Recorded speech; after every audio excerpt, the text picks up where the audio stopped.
Hola a todos, ¿cómo están? Muy buenos días. Aquí estamos como siempre, al pie del cañón para relatar un nuevo cuento para todos ustedes. Tengo un cuento espectacular para hoy. Son 1:28 p.m. y vamos directamente al cuento. Es del autor británico Graham Greene, escritor, guionista y crítico literario que escribe realmente maravilloso. Un cuento muy para pensar. Se llama La prueba irrefutable, de Graham Greene. Dice así.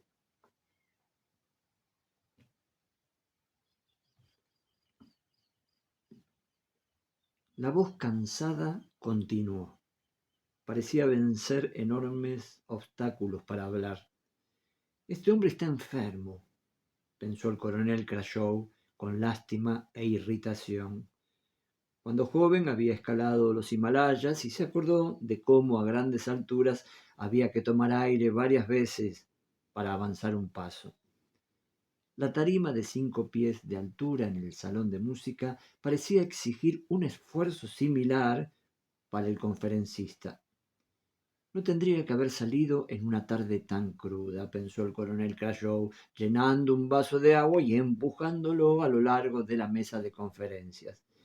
Los salones estaban mal calentados y los dedos amarillos de la niebla buscaban rajaduras en las muchas ventanas.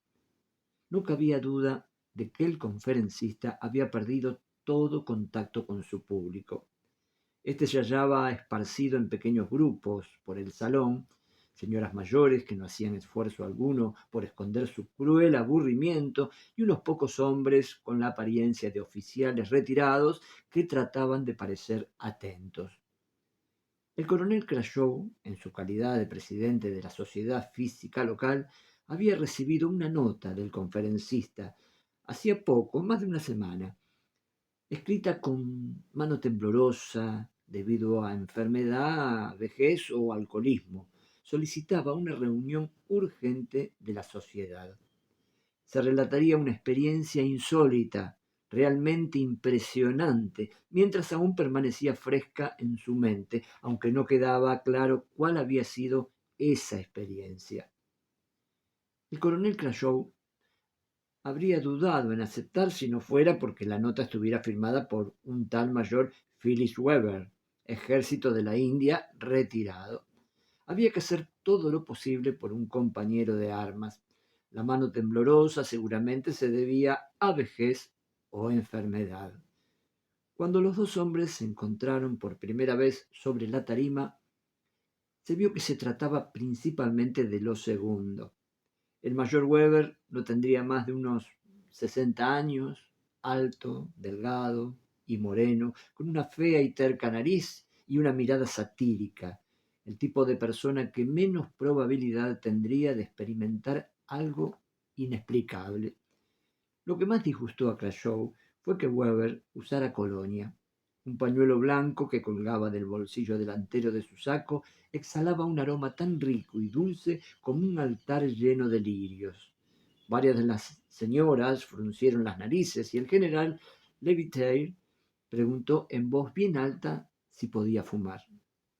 Era obvio que Weber había entendido. Sonrió de manera provocadora y preguntó lentamente: ¿Le importaría no fumar? Estoy enfermo de la garganta desde hace tiempo. Crayow murmuró algo acerca del clima terrible. Abundaban las infecciones de garganta. El ojo satírico giró en su dirección y lo estudió con cuidado, mientras Weber decía en una voz que se oyó hasta la mitad del salón: En mi caso es cáncer. En medio del silencio escandalizado y molesto que siguió a esa intimidad innecesaria, comenzó a hablar sin esperar presentación alguna por parte de Crayow. Al principio daba la impresión de tener prisa. Solo fue más tarde cuando surgieron terribles impedimentos en su habla.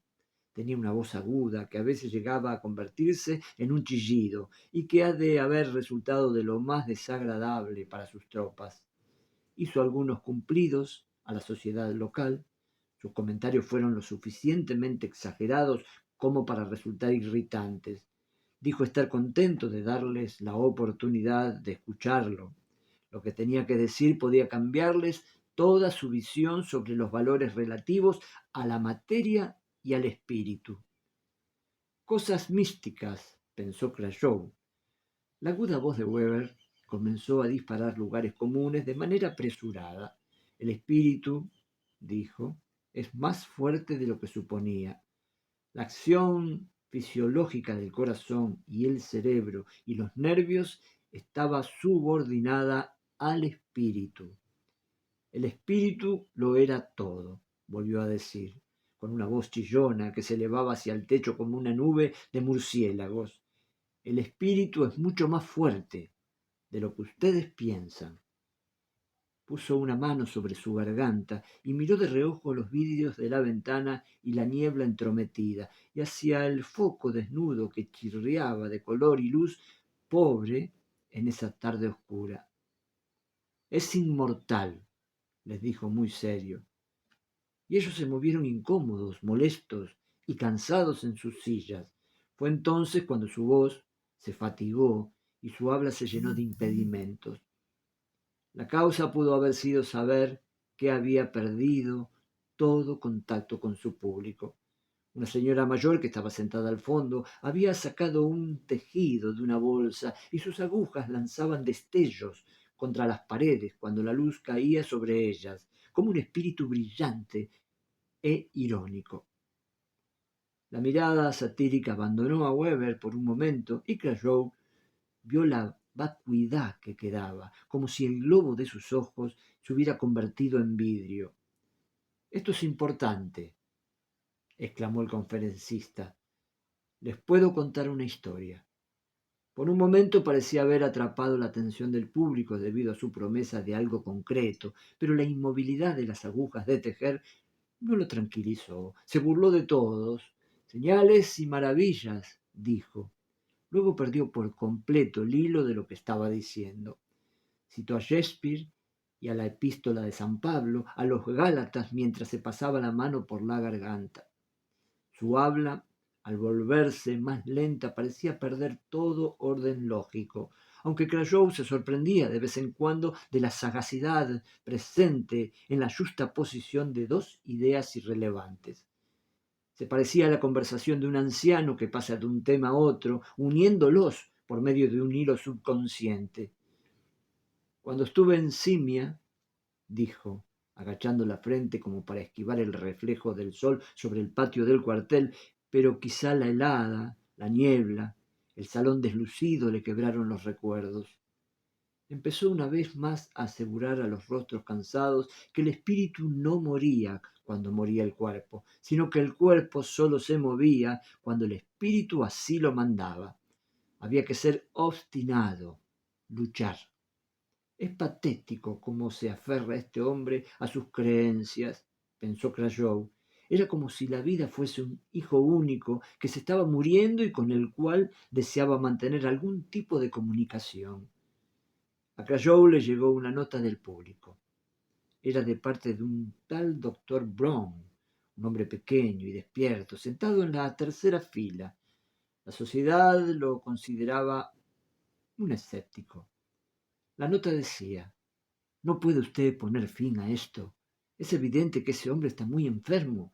Además, ¿de qué sirve su plática? Crayow movió los ojos hacia un lado y luego hacia arriba y sintió cómo desaparecía su lástima debido a la mirada satírica que no dejaba de pasearse por el salón, quitándole toda credibilidad a lo que decía la boca y por el olor excesivamente dulce de la colonia en la que Weber había remojado su pañuelo. Este hombre no era uno de ellos. Buscaría su hoja de servicios en las viejas listas del ejército al llegar a casa. Una prueba irrefutable, estaba diciendo Weber, mientras dejaba escapar una aguda exhalación de agotamiento entre cada palabra.